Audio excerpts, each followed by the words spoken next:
अस्सलाम वालेकुम स्टूडेंट। आज हम पढ़ेंगे Geiger and Marsons alpha scattering experiment. ये एक्सपेरिमेंट क्या था? ये असल में रदरफोर्ड एटॉमिक मॉडल की वेरिफिकेशन थी।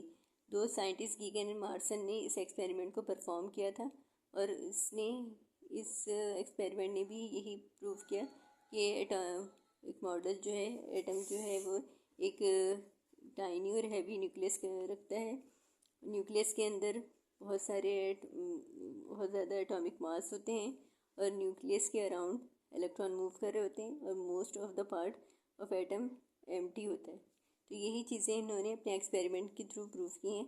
इनका एक्सपेरिमेंट कुछ कंस्ट्रक्शन पे है। इस एक्सपेरिमेंट की सबसे पहले इन्होंने एक रिंग लिया था जो कि एक फ्लोरेसेंट स्क्रीन से बना हुआ था और इससे रिंग के अंदर एक वैक्यूम था और रिंग की एक साइड पे गैप था, जहाँ इस गैप के सामने एक रेडिएशन प्रोड्यूस करने के लिए यूरेनियम का पीस रखा गया था इस बॉक्स में।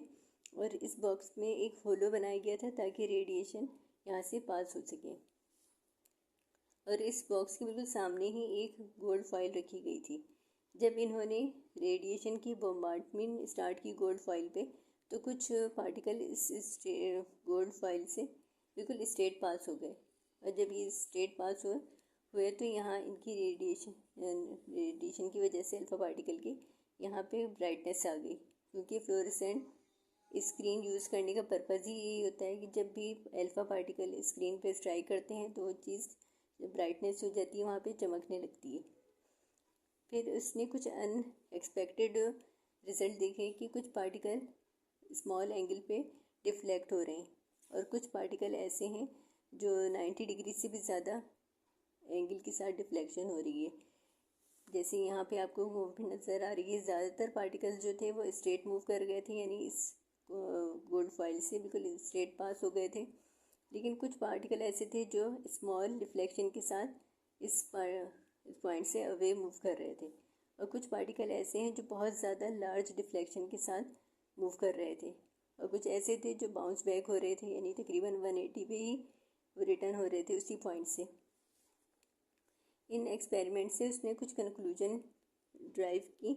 उसने पहले देखा कि जो पार्टिकल इस फॉइल में से बिल्कुल स्ट्रेट पास हो रहे हैं, तो इसका मतलब ये है कि इस फर्स्ट पोस्टुलेट जो न्यूक्लियस का था कि एटम के अंदर बहुत ज़्यादा एम्प्टी स्पेस है, जिसकी वजह से एटम को पास होने में कोई मुश्किल नहीं हुई। वो स्ट्रेट इसमें से पास हो गए और दूसरी साइड पे बिल्कुल स्ट्रेट उन्होंने स्ट्रेट ट्रैवल किया और वहाँ दूसरी साइड पे वहाँ स्ट्रेट लाइन में ट्रैवल करते रहे।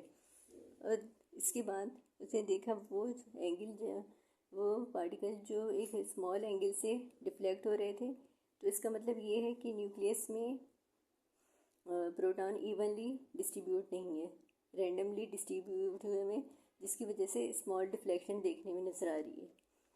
फिर इसके बाद एक पॉइंट ऐसा था जहाँ पे पार्टिकल बहुत ज़्यादा लार्ज एंगल के साथ डिफ्लेक्ट हो रहे थे। इसका मतलब ये था कि ये वो पॉइंट है जो एक बहुत कोई हैवी पॉजिटिव फोर्स है यहाँ पे, जिसकी वजह से पार्टिकल इस पॉइंट से एक लार्ज एंगल पे डिफ्लेक्ट हो रहे हैं।